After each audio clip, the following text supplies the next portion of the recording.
What's up everyone, it's Farhan. Welcome to another video. I'm going to be comparing the DJI Mavic 3 to the Air 2S. Let me begin by addressing the price first. The Mavic 3 standalone goes for $2,199, while the standalone model of the Air 2S goes for $999. The Fly Mode combo of the Mavic 3 goes for $2,999, while the Fly Mode combo for the Air 2S goes for $1,299. The Mavic 3 does have another version known as the Cine version, which has a 1TB SSD and is capable of recording in ProRes. So that costs about $4,999, but it also includes the new smart controller. The Mavic 3 was released on the 5th of November this year, while the Air 2S was released on April 15th of this year. The Mavic 3 is capable of recording 5.1K video up to 50 frames per second, while the Air 2S can record 5.4K video up to 30 frames per second. Both these drones can record in 10-bit D-Log and shoot 20 megapixel photos. The Mavic 3 can do 120 frames per second in 4K, while the Air 2S can do 60 frames per second in 4K. The Mavic 3 also has a flight time of 46 minutes, but realistically speaking, it's about 35 minutes.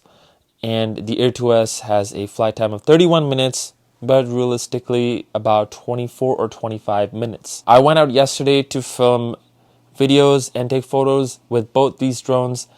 While it was snowing, it was pretty light, but it was really cold. I did put these drones to the test in that weather. Now I'm just going to be doing the side-by-side comparisons of video and photos. I recorded all this footage in 5.1K on the Mavic 3 and 5.4K on the Air 2S, both in 30 frames per second and using all auto settings.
The Mavic 3 footage does seem to look a little better because of the Hasselblad natural color science.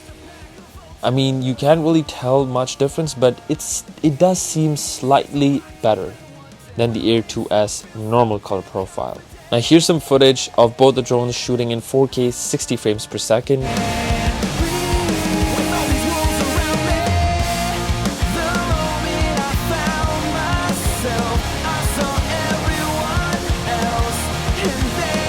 The Air 2S does not have 4K 120 frames per second, so I filmed both these slow-mo videos at 1080p 120 frames per second, everything using auto settings.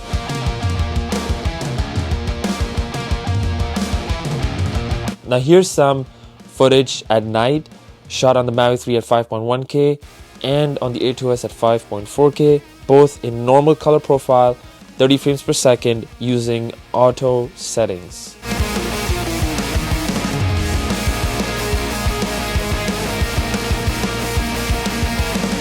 Now let's compare photos. Both these drones shoot 20 megapixel photos. I'm comparing the JPEGs of both, not RAW. Both have the ability of shooting in RAW, but I'm just going to compare the JPEGs here and see how they look.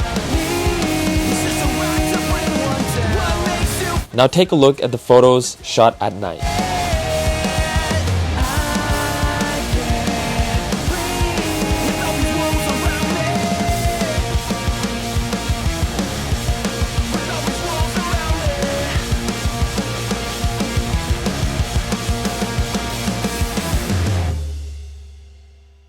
The Mastershots came out with the Air 2S, and you just tap on your subject and it performs a series of different maneuvers, and you can edit them in the DJI Fly app. And the same feature is on the Mavic 3. Not much difference there, except that there's more sensors on the Mavic 3. So I decided to try the active track with the Mavic 3, and they released the feature surprisingly a few days ago, well, last week, and I decided to try it out. Now with Active Track 5.0, it does seem much more better than the previous Active Track versions.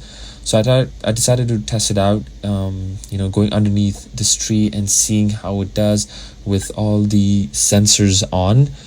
And then I went to another tree, and it's trying to track me between the trees and then moves back and tries to find a way to move around and like maneuver itself and still come out and find me but be safe at the same time. So I think it's trying to be very safe and cautious and not lose me at the same time, but I'm also kind of like stopping in between and having a look at it because I'm also scared. I want to pull back in case it's getting too close to the tree. But it actually did pretty well. I was nervous, but it did so well.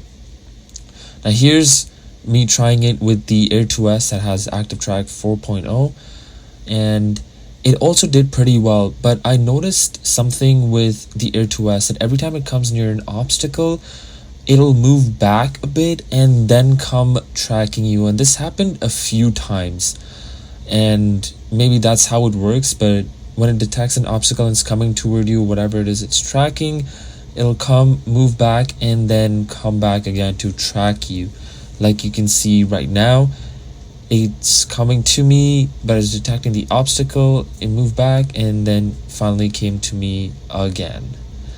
The only thing that, one of the good things that sets it apart from sets Active Track 5.0 in the Mavic 3 apart from the Air 2S is that, just like the Skydio, you can place a drone anywhere while it's tracking you.